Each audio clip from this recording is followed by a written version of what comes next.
Juliet was the kind of woman who found peace in helping others. A young nurse in the heart of Lagos, she worked long hours at St. Grace Hospital, caring for patients who barely remembered her name. She wasn't rich, but she was content. Her small apartment was always neat, her books stacked by the window, her life simple and quiet. But quiet lives are the easiest for fate to disturb. It happened one warm Saturday evening, her friend Jessica's birthday party. Juliet hadn't wanted to go. She was tired from a long shift, but Jessica begged, and Juliet finally gave in. The restaurant was alive with laughter, Afrobeat music filling the air. And there, across the room, a man caught her attention, tall, confident, with a mischievous smile that seemed to know too much. That man was John. He cracked jokes that made everyone laugh. He spoke with the calmness of a man who had seen the world and survived it. When he asked for Juliet's number, she hesitated. But his charm was disarming. She gave in, not knowing she had just opened the door to something dark. Days became weeks. John called every morning, texted every night. He sent flowers to her workplace, expensive perfumes, gold bracelets. Juliet had never been loved like that before. When he said he was a real estate consultant and often traveled for business, she believed him. Her friends warned her, "Juliet, it's too fast. You barely know him." But Juliet would smile and say, "Maybe love doesn't always need time." After 6 months of romance, John proposed. It was a quiet dinner, candlelight, roses, and that same confident smile. Juliet said yes, with tears in her eyes. Their wedding was small but beautiful. Family, close friends, laughter, champagne. Everyone said Juliet looked happier than ever.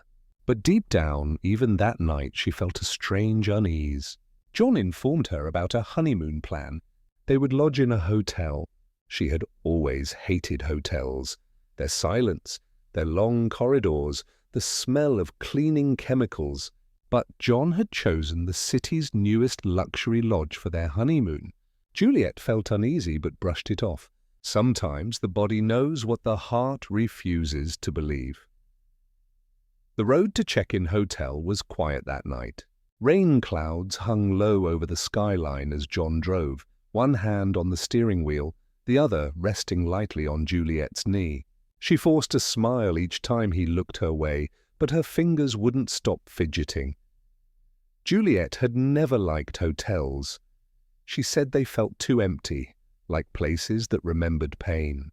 John only laughed, teasing her, "You'll love this one, baby.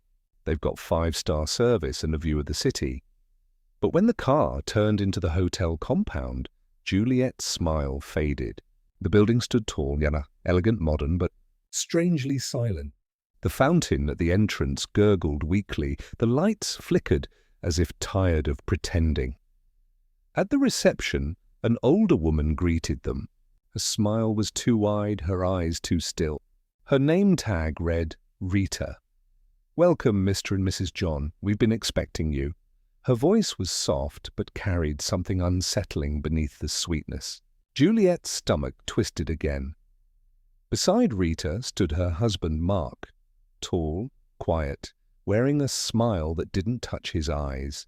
And then came Kate, their daughter, a young woman in her early 20s, beautiful, confident, maybe too confident. Kate offered to take their luggage upstairs.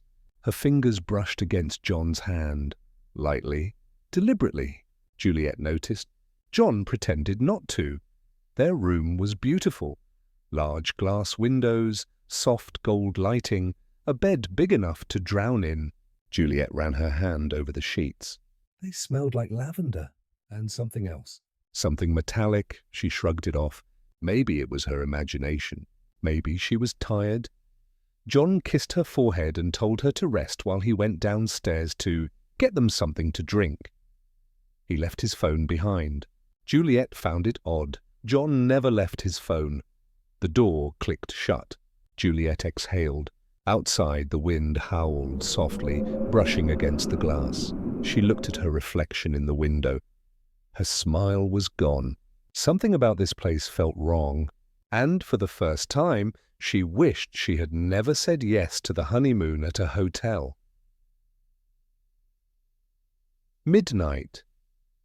Juliet woke to a sound, soft, distant, but sharp enough to pull her out of sleep. It was faint at first, like something being dragged across tiles. Then came a thud, then another. She turned to John's side of the bed, empty. The sheets were still warm. Her heart started to race. "John," she whispered. No answer. Just silence, thick and heavy. She stood up, the floor cold beneath her bare feet.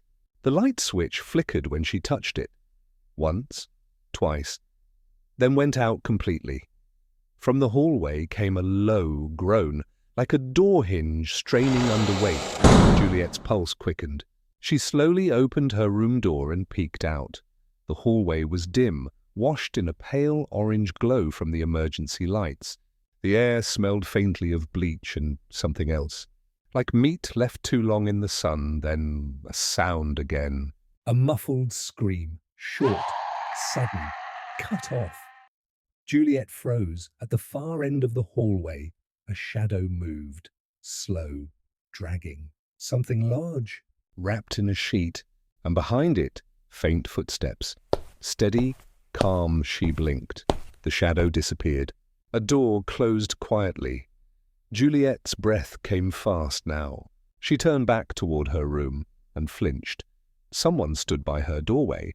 It was Rita, the hotel owner. Her smile was the same, wide, polite, but wrong. "Oh dear, you're awake. You mustn't wander at night." "The power sometimes plays tricks," Juliet nodded quickly, forcing a nervous smile. Rita's eyes lingered for a moment too long before she turned away, her footsteps fading down the hall. Juliet shut her door, locked it, and leaned against it, trembling. She picked up her phone to call John, but the screen only showed no signal. Outside, thunder rolled again. Somewhere below, faintly, she heard that dragging sound once more. Only this time, she was sure, it came from beneath the hotel. By morning, the storm had cleared, but Juliet's heart hadn't. She barely slept.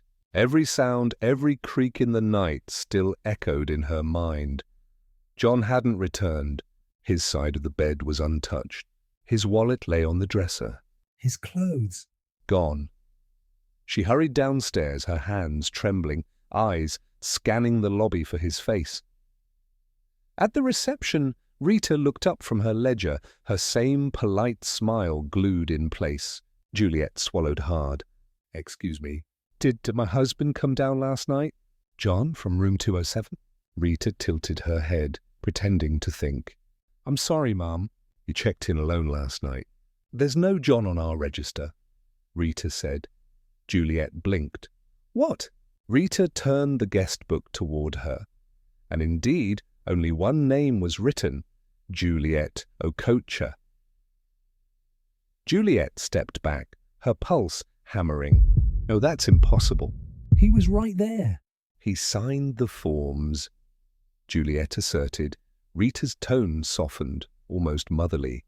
"Ma'am, are you feeling okay? You look pale. Maybe you should rest a bit." Juliet's chest tightened.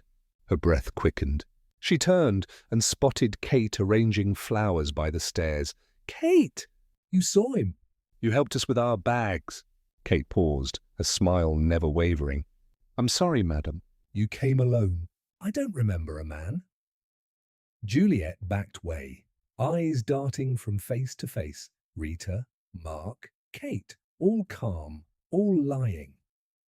The lobby suddenly felt colder. People walked past her, strangers, yet none seemed to notice her panic. She stumbled toward the front door, but Mark stepped in her way. "You shouldn't go wandering, Mom. The city can be unsafe for someone in your state." "My state?" she echoed, voice cracking. He smiled thinly. "Your husband left months ago, didn't he? You said so yourself when you arrived." Juliet's hand trembled on the doorknob. Her mind screamed to run, but her body wouldn't obey. Behind her, Rita whispered to Kate, "Call Dr. Philip." "Tell him the patient's episode is getting worse." Juliet froze. episode?" she whispered to herself. Something inside her snapped. She ran. Through the corridor, up the stairs, her voice echoing through the hallways. No one seemed to hear. But somewhere, beneath the floorboards, came that sound again. Thud, drag, thud, and this time she realized it was directly beneath her room. Juliet hadn't eaten all day. Her eyes were red from crying, her hair messy. She looked like a woman unraveling, but she couldn't leave. Not yet. Something inside her whispered that John was still here. Somewhere. It was past noon when she noticed a hotel staff member wheeling a laundry cart down the hall near their room. Sheets, towels, uniform. And beneath it, something that looked too dark to be linen. Her instincts kicked in. She followed quietly. The man pushed through a half-open door labeled Staff Only. Juliet slipped in after him, unnoticed. Inside, the air was thick with detergent and humidity. Washing machines hummed, water dripping from pipes. She moved between racks of white sheets until her eyes caught something, a pile of folded clothes on a metal table. At the top of the pile, John's shirt, the same one he wore last night. Her hand trembled as she reached for it. It was still damp. When she turned it over, her breath stopped. Blood, not stains, not droplets. A large patch soaked deep into the fabric. She stumbled backward, her voice cracking. Juliet. No, no, no. This can't be real. Her scream echoed through the room. Footsteps. The laundry worker froze, eyes wide. Then he ran. Juliet grabbed the shirt and bolted out the door, her heart pounding so hard it drowned every other sound. She burst into the lobby, waving the bloodied shirt. Juliet screamed, "Where is he?" "What did you do to him?" Guests turned, startled. Rita and Mark came out of the office, calm as ever. Rita raised a hand, her voice smooth as honey. You're frightening our guests." "Please, put that down." Juliet held the shirt close to her chest, tears spilling. "It's his blood. John's blood." Rita stepped closer, slowly. "That shirt was found in the alley yesterday. The police said it belonged to a patient from the psychiatric ward nearby." Juliet froze. Her hands shook. The room began to spin. Rita, softly. "Sweetheart, you're confused again, aren't you?" Juliet's breathing quickened. Everyone stared at her like she was insane. The walls seemed to close in. Whispers, murmurs, faces blending. She clutched the shirt tighter, backing away toward the elevator. As the doors closed, she saw Kate at the far end of the hallway, smiling faintly, her eyes cold. The elevator descended with a low, metallic groan, and beneath the mechanical noise, Juliet thought she heard a sound, a faint, rhythmic beating, like a heartbeat.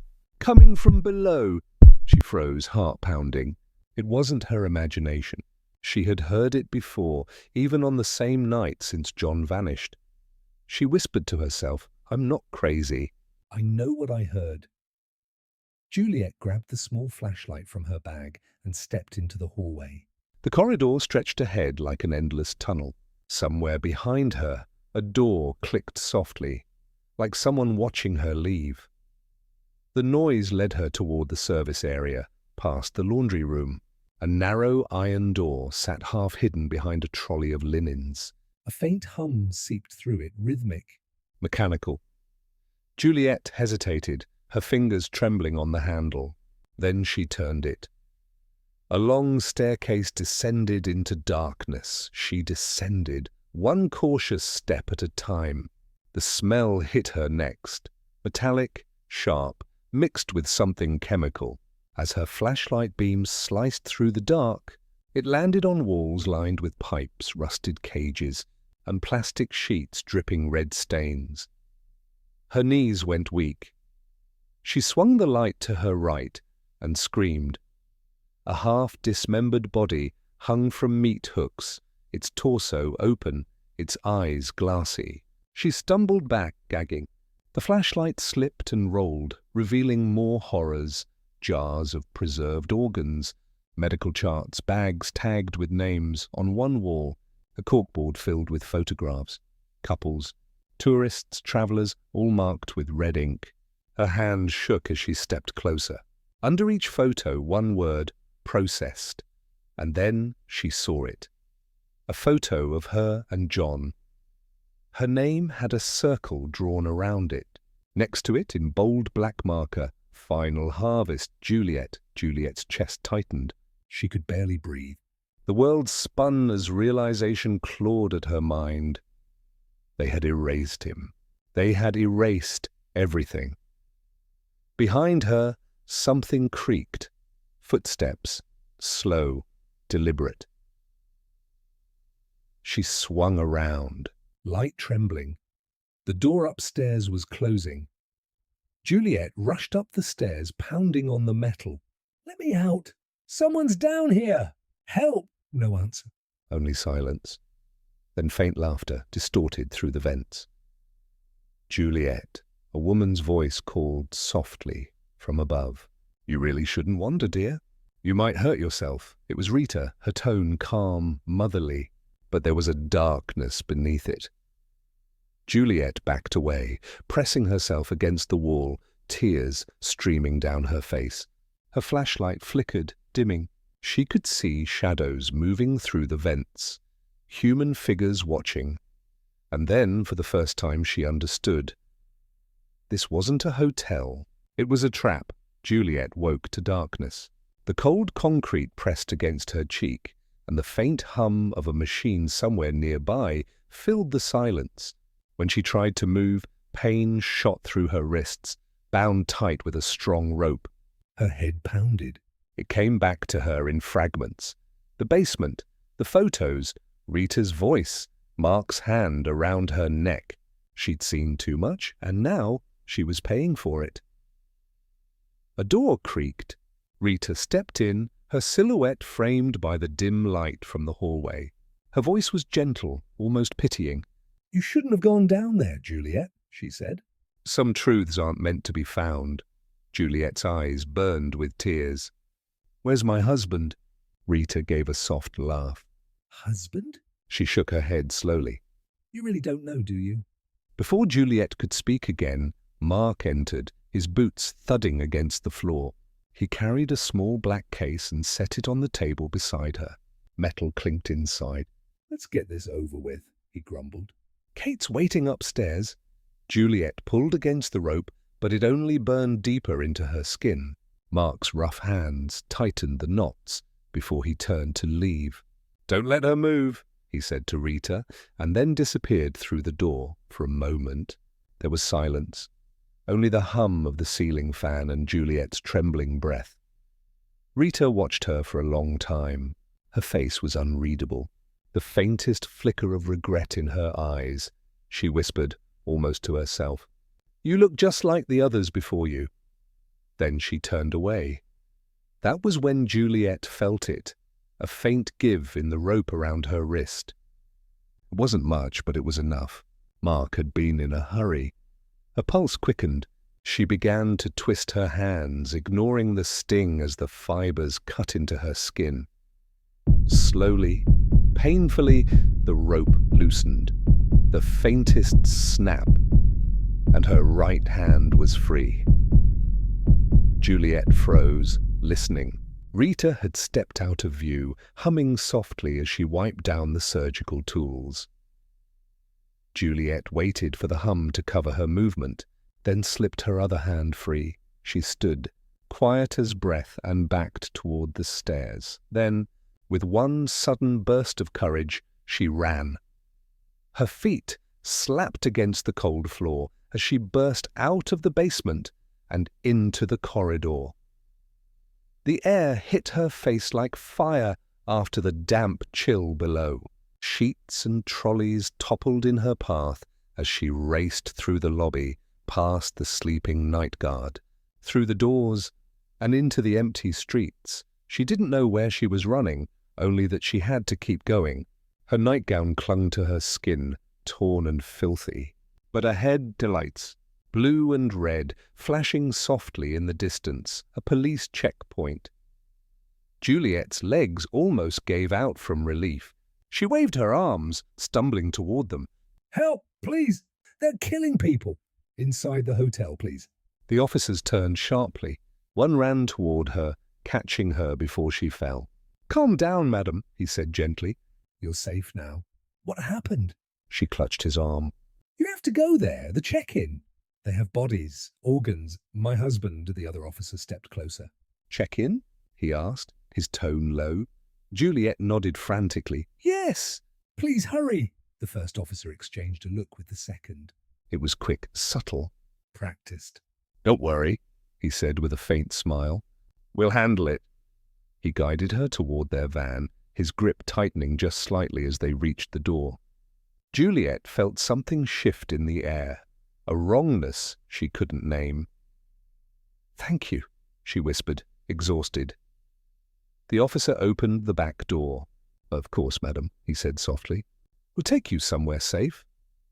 As she climbed in, she saw the other officer lift a radio to his lips. "Unit 4, he murmured. "We've got her." Minutes later, she was blindfolded and shoved into another car. Her cries for help echoed in the darkness. The car moved fast, turning corners until it stopped suddenly. She was dragged out, her feet scraping the cold ground. The air changed, damp, familiar. The scent of the hotel's garden drifted through her nose. Her body froze. "No. This can't be happening. Where am I?" she whispered. "Please, tell me where I am." No answer. Only the sound of footsteps. Then she heard it, a voice, calm, deep, familiar. "Thank you, officers," the voice said. "You've done well. Tell the others they'll get a 3% increase once the parts are sold." Juliet's breathing stopped. Her knees weakened. "That voice." She knew that voice. "John?" she whispered under her breath, trembling. "No, it can't be." But it was him. Her husband, the man she had loved, mourned, and cried for. A door creaked open. She felt hands grab her shoulders and drag her inside. The blindfold came off, revealing the dim light of the same hotel corridor. Juliet's eyes filled with tears, but she didn't scream. She just stared ahead, her heart breaking as she wondered, is John alive or dead? Is he involved in this? "I know my husband. He is a good man and cannot hurt a fly."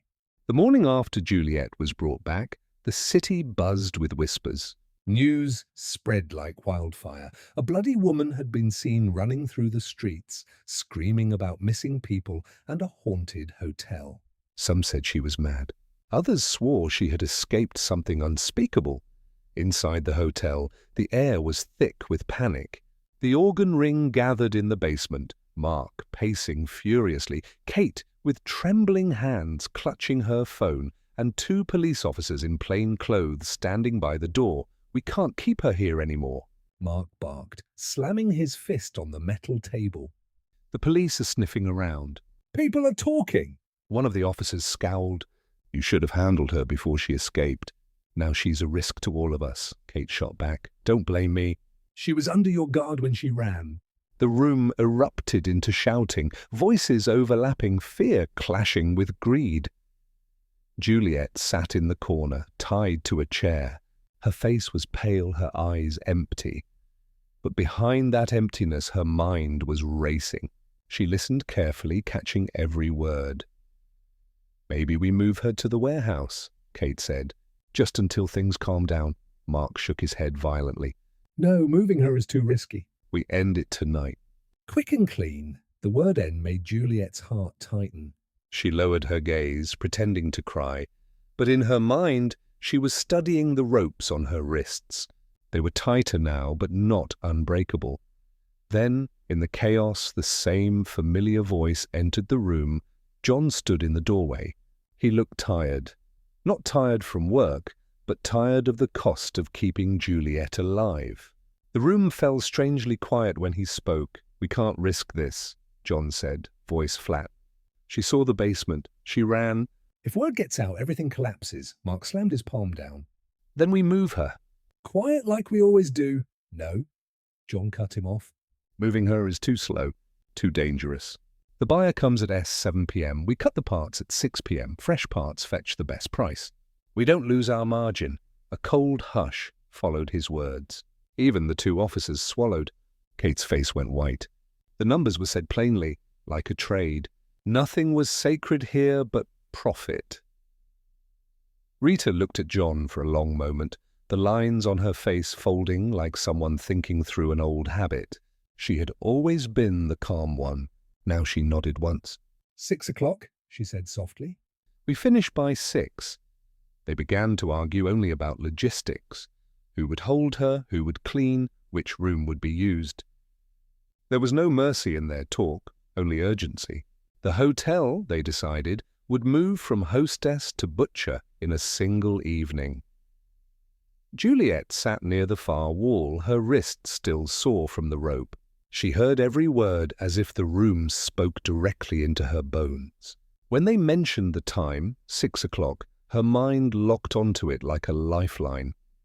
She let them shout. She let them plan. Each angry command became a beat in the clock she would use. As they argued, she prayed for a miracle. They wanted to finish her quickly.